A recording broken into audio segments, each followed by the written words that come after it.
बेटी एक बार चल के लड़के को देख तो लो। मेरा दावा है कि लड़का तुम्हें बहुत पसंद आएगा।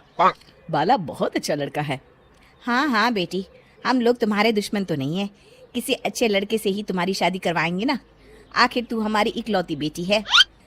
अच्छा ठीक है माँ, अब ज्यादा भावुकतापूर्ण शब्दों का इस्तेमाल ना करो। मैं चलने के लिए तैयार हूँ। चलो फिर, बिना देर के हम सब चलते हैं। सभी बाला के घर पहुंचते हैं। अरे क्या बात है बहन जी, अभी तक आपका बेटा नहीं आया? जी बस आता ही होगा। तभी वहां बाला आता है। लो जी, आ गया मेरा बेटा। ये लोग तुझे देखने आए हैं और ये इनकी बेटी नम्रता है। बाला के सर पर बिल्कुल बाल नहीं होते। ये देख नम्रता और उसके परिवार वालों की आंखें फटी की फटी रह जाती है। ये तो टकला है। हे भगवान, माँ पिताजी, आप दोनों एक टकले से मेरी शादी करवाने वाले थे। अरे ये तो पूरा उजड़ा चमन है। देखो बेटी, इस तरह किसी का मजाक उड़ाना गलत है। किसी के बारे में इस तरह की बातें नहीं करते। बालों का क्या है, वो तो आते जाते रहते हैं। लड़का टकला है तो क्या हुआ, इंजीनियर है, अच्छा खासा कमाता है। आप चुप रहिए जी। इसकी तरफदारी इसलिए कर रहे हैं क्योंकि आपके भी सर पर बाल नहीं है। मैंने तो आपसे शादी कर ली, मगर मैं अपनी बेटी की शादी एक टकले से बिल्कुल नहीं करवाऊंगी। अरे ये क्या, कब से आप लोगों ने टकला टकला लगा रखा है? और माफ करना, तुम भी कोई हूर की परी नहीं हो। तुम लोग मेरे घर में आकर मेरी ही बेइज्जती कर रहे हो। निकल जाओ यहाँ से।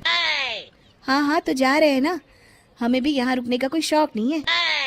नम्रता और उसके परिवार वाले उठकर वहां से जाने लगते हैं। तभी नम्रता का छोटा भाई जाते जाते कहता है, टकला, तेरा बाप टकला। और इस तरह बाला का रिश्ता टूट जाता है।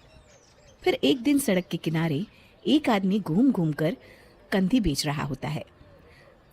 कंधी ले लो, कंधी, एक से बढ़िया एक कंघी ले लो, नए जमाने की कंघी ले लो। अरे भाई ये ले लो। घूमते घूमते वो बाला के पास पहुंच जाता है। अरे भाई साहब, कंधी लोगे क्या? ये लो। तभी उसकी नजर बाला के सर के ऊपर पड़ती है। अरे माफ करना भाई साहब, आप इसे लेकर क्या करोगे? आपके सर पर तो बाल ही नहीं है। आपका तो स्टेडियम पूरा खाली है। चलता हूँ, कंधी ले लो, कंधी ले लो। कंधी वाले की बातें सुनकर बाला को बुरा लगता है। उस समय बाला को ऐसा महसूस होता है कि उसके लिए दुनिया में सबसे कीमती कोई चीज अगर है तो वो सिर्फ बाल है। बाला सड़क पर चलते हुए लोगों के बाल बड़े गौर से दिखता है। चलते चलते बाला एक मंदिर के पास पहुंच जाता है। हे भगवान, तुमने ये मेरे साथ क्या किया? थोड़े से बाल अगर मुझे दे देते तो तुम्हारा क्या चला जाता? सारी दुनिया मेरा मजाक उड़ाती है। अरे भाई, आज पहला इंसान देख रहा हूँ जो मंदिर आकर भगवान से अपने लिए बाल मांग रहा है। बेटा, भगवान ने तुम्हें सब कुछ तो दिया है। अच्छी सेहत है, अच्छी नौकरी है। लगता है तुम्हारी तबीयत ठीक नहीं है। घर जाओ, सब ठीक हो जाएगा। बाला वहां से चला जाता है। घर पहुंचकर बाला खाना खाता है और अपने कमरे में सोने के लिए चला जाता है। फिर सुबह जब बाला सोकर उठता है तो आईने के सामने अपने आप को देखकर हैरान हो जाता है। बाला के सर पर एकदम घने बाल आ जाते हैं। बाला खुशी से झूम उठता है। अरे ये तो चमत्कार हो गया, मेरे सर पर बाल आ गए।